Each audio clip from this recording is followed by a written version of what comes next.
Sounds good. All right, so it says water is pumped into a tank at a rate modeled by this function. So the function is the rate. Water is removed from the tank at a rate modeled by R of t. That's what's given in the table there. Differential and increasing. Okay, and they say at time t equals 0, there's 50,000 of liters of water in the tank. Estimate R prime of 2. So this isn't really even a calculus. It kind of is. It's the kind of go back to the beginning of the course. The R prime of 2 is probably best described by the slope between these 2 points. Yeah. So it's an average rate of change. It's R of 3 minus R of 1 over 3 minus 1. Yeah. Okay, so this is the 950 minus 1190 over 3 minus 1 liters per hour. Okay.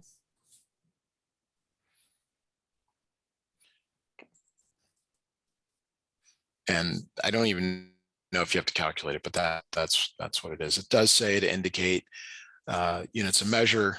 So we got that down. All right, so the next question here, it says use a left Riemann sum with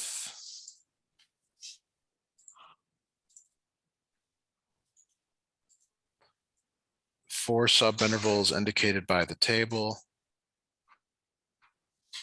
So let me grab the table again. That would help here. This is different than like the tables we've seen in other problems because the widths are changing. Like you can see the width here is 1, then it's 2, then it's 3, then it's 2 again. Yeah. So keep that in mind here, especially on the AP. So the left, we're using this width, which is 1 times the left value 1340 plus, and then you need the next width, which is 2 times the 1190, because the idea is you're going up 1340 and right 1, up 1190 and then right 2. Yeah. Plus the next width is 3 times 950. The next width is 2 times the 740. So the left sum means you're just using these numbers there. Yeah. Next part, oh, and we need units. So it would be, it's liters, not liters per hour because you're multiplying it by hours. Okay. Okay. And all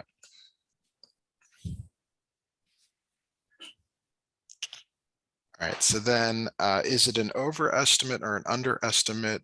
It said something about differential and decreasing. So these numbers are going down. So the graph here looks like this. So that hits it and it's an over.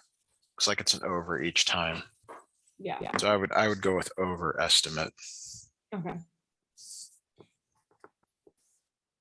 Yeah.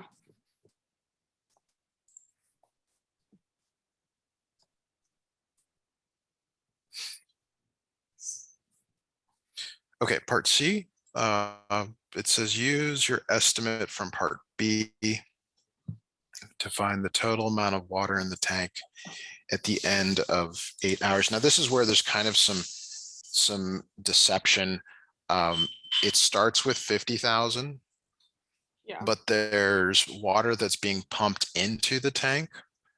So the in minus the out, and the in is the integral of the 2000 e to the minus t squared over 20 dt from 0 to 20 minus the out, which is the part B answer.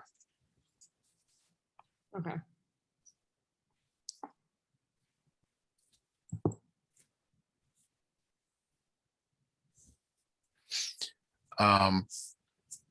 To do part D, we need some answers to parts C, B, and C.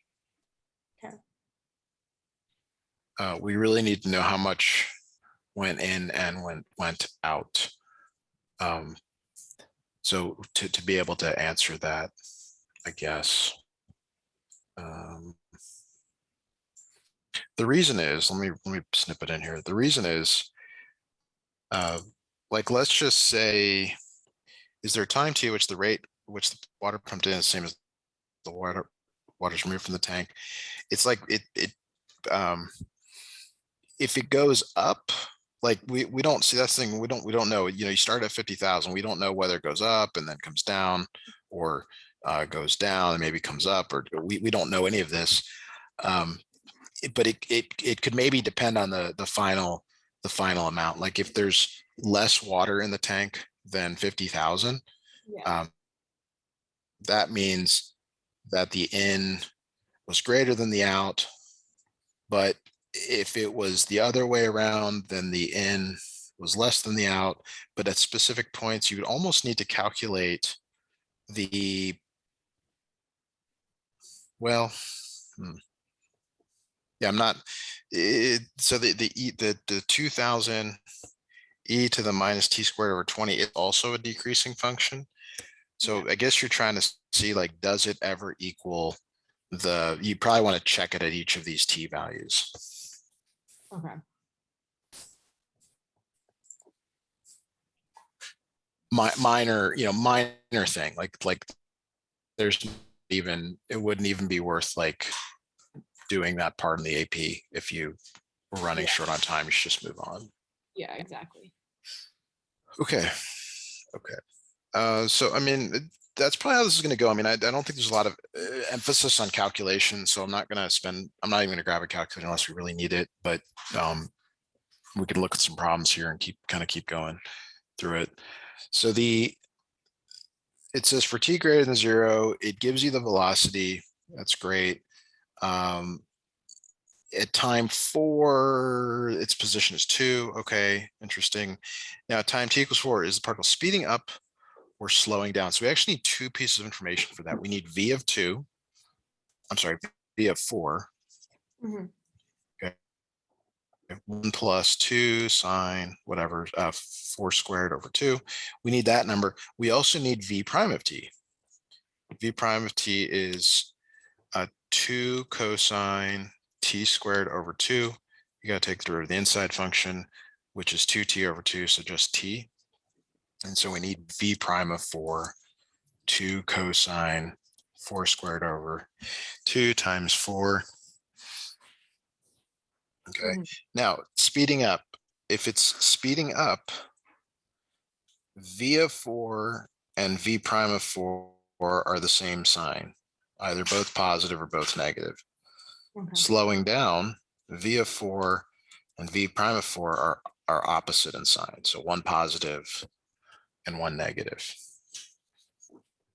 And so that the question is really testing this over here, your knowledge of this. You just have to do some calculations to get there. Yeah.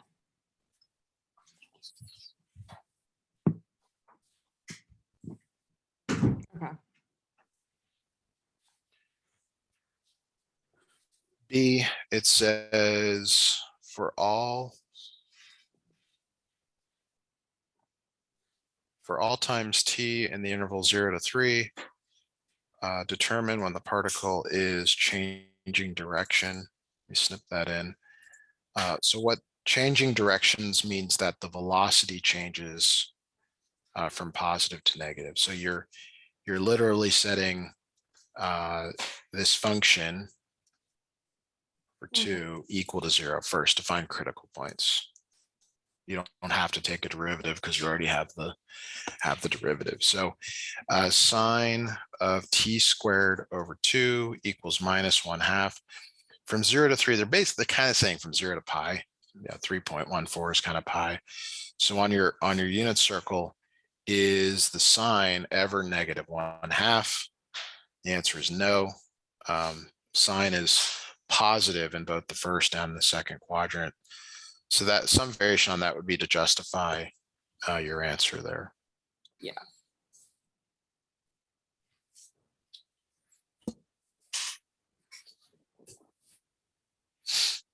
Okay.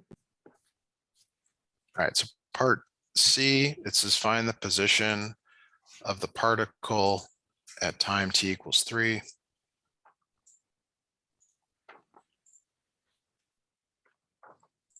Okay, so the position of the particle is the integral of v of t. So 1 plus 2 sine t squared over 2 dt. Now, at 0, so this is a little bit odd. We know that s of 4 is 2. Yeah. So like what we have to figure out, well, is we need to now go backwards. We know that from at 4 it's 2, so we go backwards. We go from 4 to 0 Mhm. because we're going backwards. And then whatever this is, whatever this number is, we're going to add 2 to it. Okay. Usually like the more straightforward question is let's say it wanted it at t equals 6. You would integrate from 4 to 6 v of t, and then you would add the 2 to it. Yeah. But since you're going backwards, you gotta do this kind of in the opposite direction. Yeah. Find the total distance traveled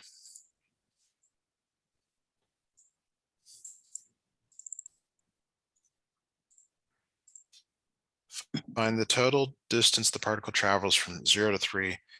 So this would be the absolute value of v of t, but since we know that it doesn't change directions, you don't even need to put that in because the velocity never equals 0 there.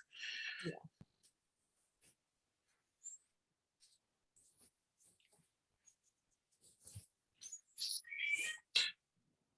All right, can you give me just 30 seconds, please? Yeah, no problem.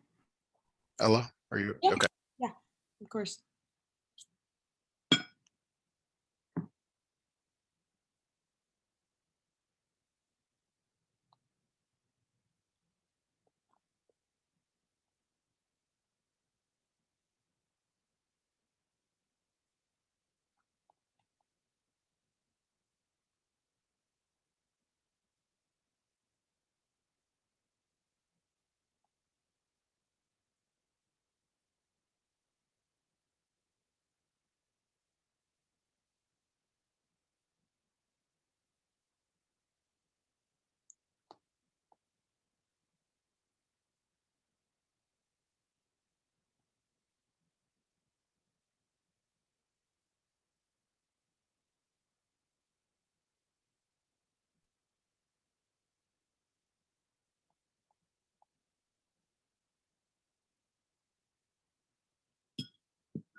All right, I'm back here. Do you want us to continue question 3? Yeah. It's a good one to do. Okay.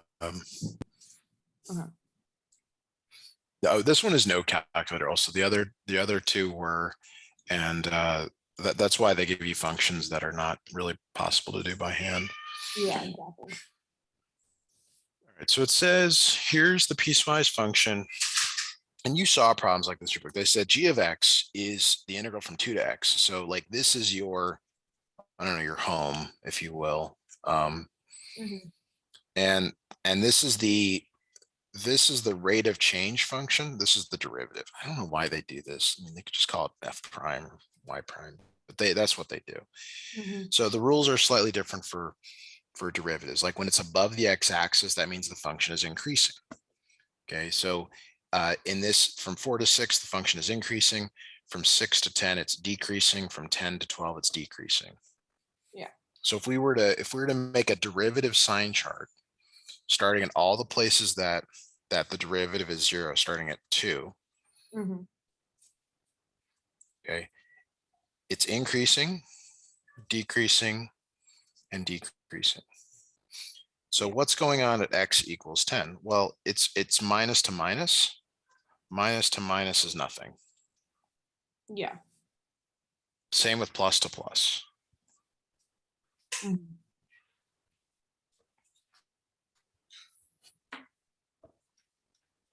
So how do you justify your answer? I mean, sign chart is nice. maybe writing a few things that the derivative is decreasing in before and after, therefore it can't be a min. It's, you're not taking the AP, is that right? I'm not, no. You're not, okay, because like I was gonna say, like the language does matter. Like you want to say, you don't want to overstate what's happening, but Yeah. I think that covers it here. Okay, does the graph of G have a potential inflection point at x equals 4? So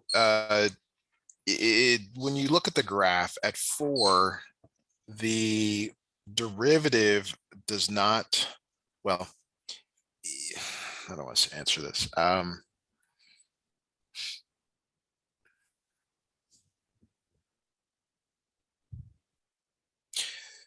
So, okay, let's look at something that does have an inflection point, something really simple like x cubed, to give you a basis for this. So the graph of x cubed looks like this, then like this. Its first derivative is x squared. It looks like this. Okay. Do you see how it's nice and smooth? Yeah. The tangent line from the left approaches the tangent line from the right. And eventually it becomes 0. The problem with this graph is that while there's kind of a max, which is the wrong thing, it's a cusp corner. It's a corner actually. Mhm. And the corner, you know, it's not smooth. So Mhm. how do we say that? But the I don't like the language as potential, like point of inflection. But well, maybe like, but like I would probably just say no, because it doesn't meet the criteria where there's a, you know, it's kind of a smoothness here, and I don't know how to even tell you to write that, because normally you would just say yes, it's a maximum of the derivative, Mhm. but it's not a smooth. The slope from the left doesn't equal the slope from the right. Basically, f you would have something like f prime, or I guess it'd be f a 4 left and right. Let's move on. It's an odd question. Yeah.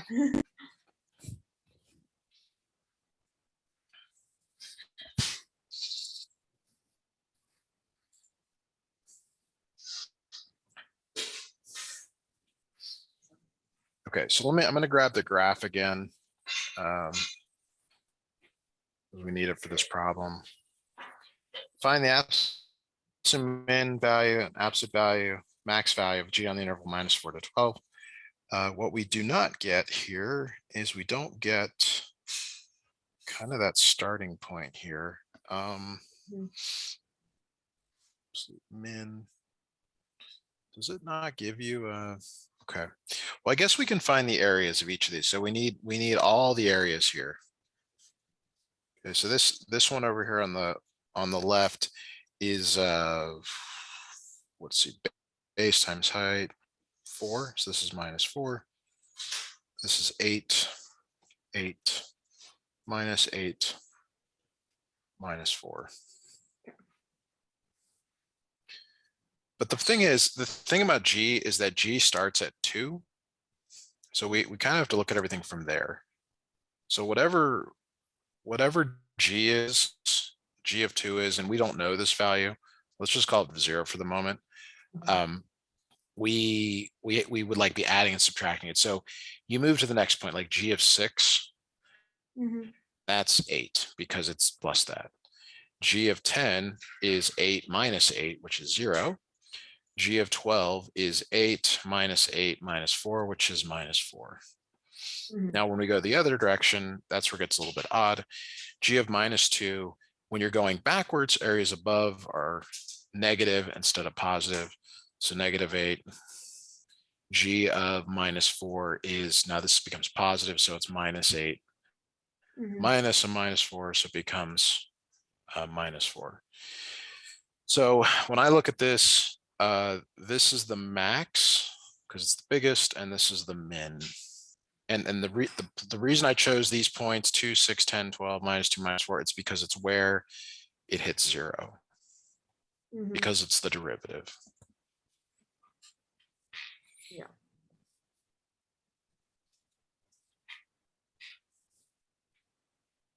Okay.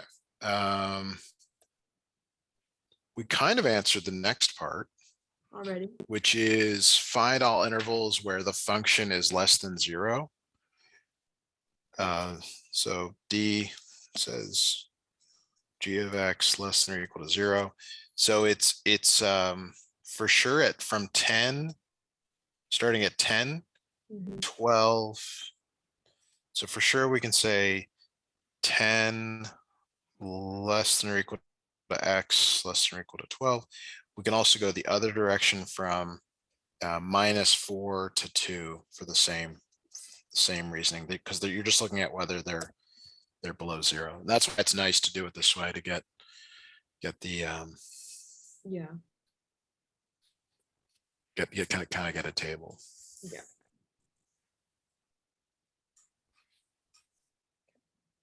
Would you do G of 2?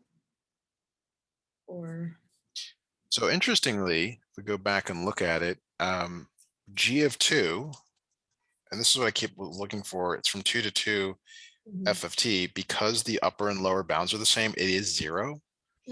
But what they normally do is tell you somewhere in the problem, they say, oh, G of 2 is 4 or something, but they didn't. And that's why I sort of sneaked that in there. I said, hey, let's just call it 0 to start out. But if it was 4, you would have to add that number into each of these, or if it was -2. Okay.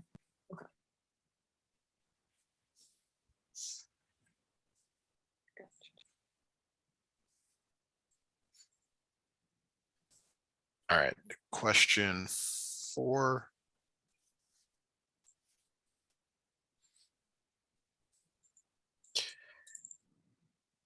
If you were to take a calculus 1 class in college, you would never get any of these questions you're getting right now. They just don't cover them. It's really, really odd. Oh, fun. I mean, it's the same content. They just don't write questions this way. It's just very, College board, it's just different. Interesting questions. I hope you find that to be the case. They're definitely different. Yeah. All right, on the axis provide, sketch a slope field for the 6 indicated points. When they give you points, you probably best bet is to just plug them in. It's kind of a, like, sometimes you can look for things, but just put in the ordered pair. 0 over 0 minus 1. Well, that's 0. That has a horizontal slope.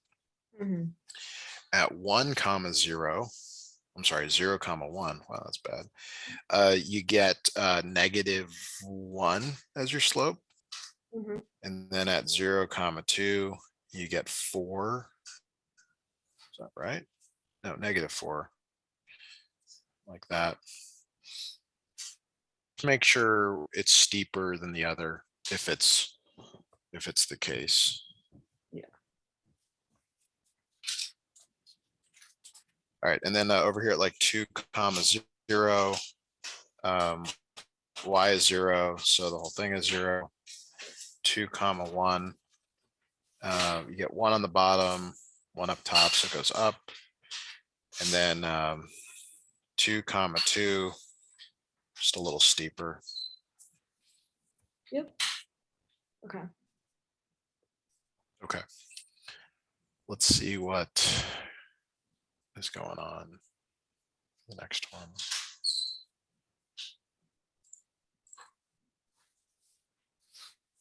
Let f of x be a particular solution to the given differential equation with initial value f of 2 equals 3.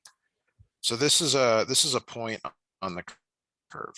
This means that x is 2 and y is 3. Write an equation for the line tangent. So that means we need the derivative. We need y prime or dy dx, which is y squared over x minus 1 at x equals 2. So they give you that's 2 and 3. You have to put those values in here So that's 9 over 1, which is 9. The equation of your tangent line is in point slope form. Mhm. So y minus 9 equals, oops, I'm sorry. Y minus 3 is 9 times x minus 2. Perfect. Okay. And then you just plug in 2.1. Yes. Okay. Perfect. So that's Pretty you know, simple. not all questions are created equal. Yeah. Some are easier than others. So apparently there's like discussions in these AP places where they create the test and they determine, you know, like what questions, and I think a lot actually goes into this. No, for You know, sure. but as a student, you just want to get the right answer. Exactly. I've had teachers that So like this one, graded APs. yeah, Yeah. they get some insights into Those are that. not fun grading tests. But okay. Yeah, in Sorry. college, I did some grading, and it was at first it was exciting. It's like, oh, you know, get to help, but And you we could, like, see mind the numbing. same thing 30 times. Yeah, Get old quiz. it was not. Yeah, I mean, you could tell when, so like as a side point, like you can tell when students copy from each other because they, you know, 5 in a row get the same answer wrong, exactly the same. Like, what do I do? Okay. All right, so we have a differential equation, dy dx equals y squared over x minus 1. This becomes dy over y squared equals dx over x minus 1, and then you integrate on both sides. Left side is minus 1 over y. Right side is natural log absolute value x minus 1 plus c. This is the point in time to put the initial condition in or initial value in there. So you got minus 1/3 equals natural log absolute value 2 minus 1 plus c. So c equals minus 1/3. Okay. And then you do this. Now it kind of does say to solve for y. I don't know.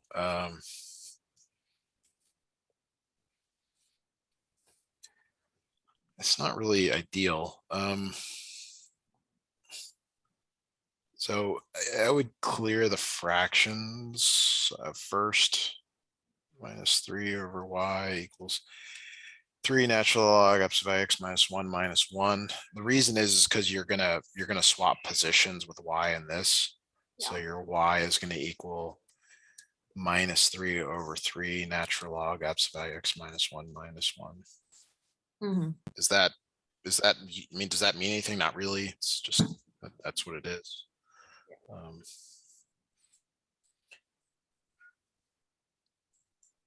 Who knows? Okay. So you can see we got through a page in about 30 minutes. If you want me to choose the next page, I will. Or if you want to pick out one that you think is more interesting or not, Let me see. we can keep going to page question 5, the fun problem. Yeah, we can skip 6, but let's do Okay. 5. Let's do 5. All right. Download it here and rotate the image. Are you getting any lag in my session with me? I did a little bit at the beginning, but it was like very kind of unnoticeable. It would be like not even a second, and you'd come right back. But it's not happening anymore, so I don't know. All right. Is mine lagging? No, but I noticed some technical issues on my side, so I'm trying to figure it out. Okay. Yeah, just a little Okay, bit. the inside. Important. Sorry, continue. No, so the inside of a funnel of height 10 inches has a circular cross section as shown in the figure above. At height h, there's this radius equation, blah blah blah. Okay, find the average value of the radius of the funnel. Okay, so average value is an integral. It's 1 over b minus a from a to b, f of x dx. Does that sound right to you? Because there could be another thing it's asking for, but I think that's right. I think that's what it's suggesting here. So that's 1 over 10 minus 0, integral 0 to 10, 1 over 20, 3 plus h squared dh. So this 1 over 20 goes with this here. So that's 1 over 200, integral from 0 to 10, 3 plus h squared dh, 3h plus 1/3 h cubed. Okay. From 0 to 10. So that's what, 30 plus 1,000 divided by 3, 1 over 200. I guess you can leave it like that. You do need units. The units is inches. Sometimes you just write the units down, even if you're not sure, because it's the most reasonable one for that. I don't know why they expect you to do this by hand. I mean, it's doable, but it's just a lot of, like, I don't know if they want you to even continue and make this like 90 over 3, 1,090 over 3 divided by 200. That doesn't even reduce. Yeah. All right, find the volume of the funnel. Okay. Isn't that what we just did? No. Average value. We found the average value. Okay. Oh, well, if we found the average, we found the average value of the radius. Yeah. The volume of the funnel. Oh, okay. The radius is changed. Okay. So the volume of the funnel is an integral from 0 to 10 pi r squared. But your r is this wonderful thing here, 3 plus h squared, like that. I guess you do actually have to find it. Well, that's horrible. So if we just set it up here, 0 to 10, 1 over 20, 3 plus h squared, all squared, dh. I mean, that'll do it. That'll find the volume. And to do this, I mean, you can bring the 1 over 20 out after you square it. It's 1 over 400 times pi. And then this part is 9 plus 6h squared plus h to the fourth. I mean, it's not the worst antiderivative, but when I see this problem and I see by hand, I think, wow, you're going to have some fractions. You're going to have some horrible things there to do by hand. So, but that's what it looks like. And then units are inches cubed.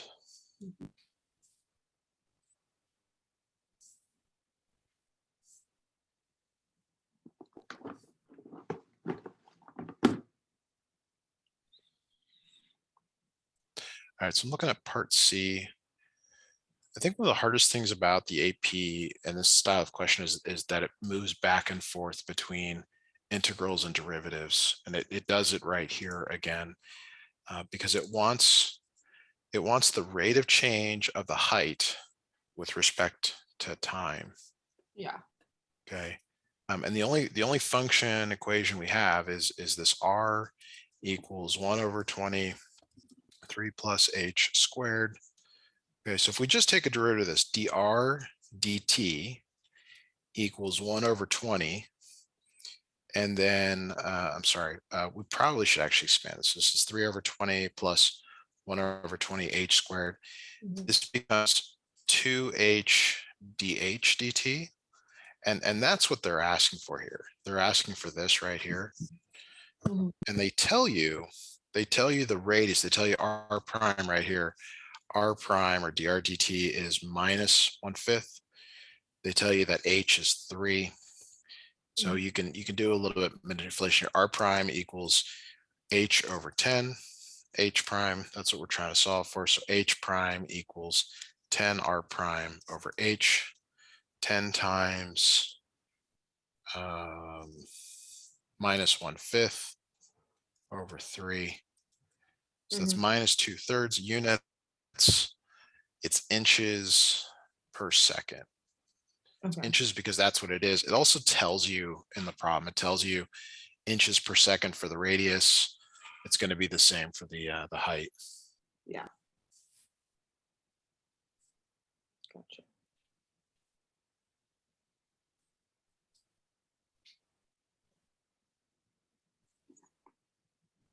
All right, so you said we could skip 6. Yeah. All right, so then we're going on to a new section. New AP. So we've already done this kind of a rate problem. Let me skip past this. Maybe go to 2. Yeah. Is that okay? Yeah, perfect. You're definitely going to get a rate problem, but only if you're taking the AP. They really emphasize that hard. Is your instructor writing the final, or that other teacher? I think he is just going to take them from previous APs, but I don't think the ones that we have on the tab. But yeah, it's this whole week, which is mentally exhausting. But yeah, we have like FRQs. Yeah, Monday, that's a lot. Yeah, FRQs Monday, Tuesday, multiple choice, Wednesday, Thursday, and then we have Friday off. All right. Yay. Yeah, that's a lot. I mean, in college, you get 2 hours for a final generally, and you're done. Yeah, excited for that. Okay. The R region. Yeah, it's very different. You're treated like an adult finally. Okay, so R is top minus bottom. You don't know which one is the top or which is the bottom because they don't tell you. Okay. You also cannot check it at 0. You have to choose something, and this I assume is 2. Well, that doesn't say. So you would actually want to graph these and find the intersection of them. Okay. This is a calculator part. So put on my so I'm going to graph one of. I don't need the intersection point, but I'm gonna at least figure out which one is on the top and the bottom because I actually don't know. Although I think it's this first one, but I think f of x is the one that's kind of just going up. But let me look. Okay.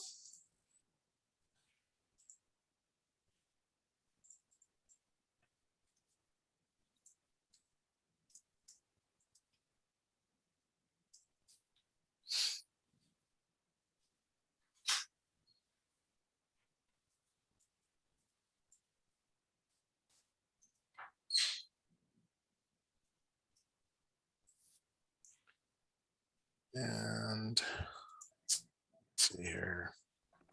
I'm gonna minus x. Sorry, 1 second.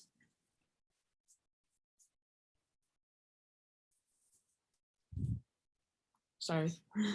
No problem. So this one is the f of x. This other one's the g of x.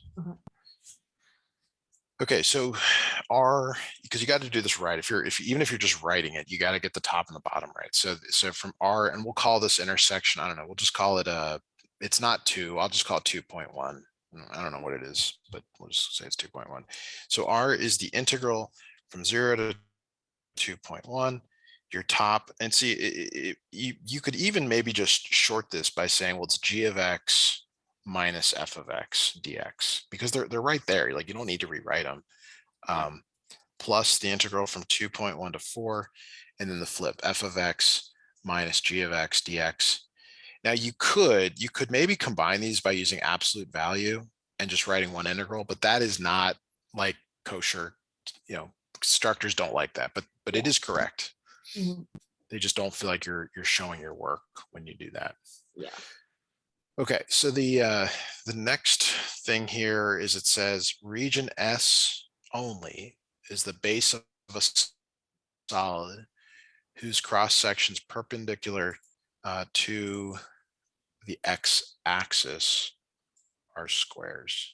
Okay, so I'm going to grab this part, snip it in. We'll need the graph again for this.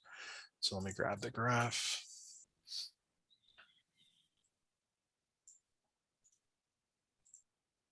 So they're saying that this region S right here, it's really a square. So squares have area S squared. the area of the area of S is the top minus bottom. So it's f of x minus g of x. And then your volume formula, you have to go from left to right. So again, we'll just say that's 2.1, even though I don't know what it is, to 4. And then it's the area. It's the area function dx. It's not pi r squared because it's telling you it's squares. Okay. So in your case, it would be 2.1 to 4 f of x minus g of x. You might want to write those out, squared dx. And since it's a calculator problem, you would just put that in the calculator, math 9, and get a number. You wouldn't want to do anything more than that. Yeah.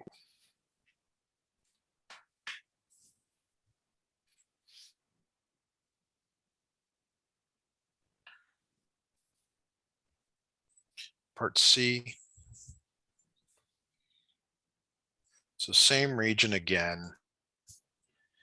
It says let H be the vertical distance between the graphs of f and g in region S. So H is literally f of x minus g of x. Oh, and when you're subtracting, and make sure you put all that in parentheses, find the rate at which H changes, H prime, which is f prime of x minus g prime of x. Basically taking two derivatives, and then you evaluate at 1.8.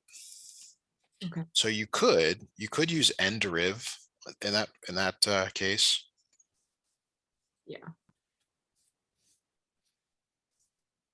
Which will give you a number. I don't know if you've used that much, but it's very helpful. Yeah, make it easier. All right. So that is that. Let's see. I don't know, just going on to the next page here. Let me.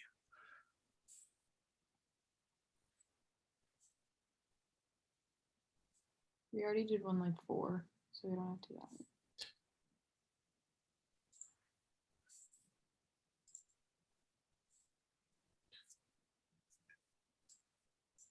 that. So 3 is similar. Are you looking at the problem that says Joanna jogs along a straight path? Yeah. So that problem is really similar to, they're giving you a table. Yeah. They want you to estimate the value of v prime of 16. It's between the 2 points. It's exactly like the one we just did. Yeah, 4 is also very similar to what we just did. Right. Okay. Now, like 5 it's kind of like that one that was like more like triangles or straight lines. Okay. It's the same style of problem. Okay. 6 is another differential equation. Yeah. Separable, and it's a lot of the same stuff. I mean, now they ask for a second derivative, which is maybe slightly more complicated. Yeah, but they're just kind of taking the next. They're very similar. Like 1A for the 2014 there, it says average rate of change. We just did one of those. Mm-hmm. Yeah. Part B is a derivative. What I would focus in on is the language and look for like that keyword. Find the average rate of change. Find the total area, total distance. Like look for one that's different. Like D says a linear approximation, but it's really the same as making a tangent line and evaluating the tangent line at a point. Yeah. Yeah. Okay, well, I can just probably look over the rest of them and compare them to the ones we did and like take similar aspects. Yeah, you're not gonna. There's not like new stuff that you might see. Like they're not things brought together. Yes, synthesis of stuff you're supposed to know. I'm looking at the next couple.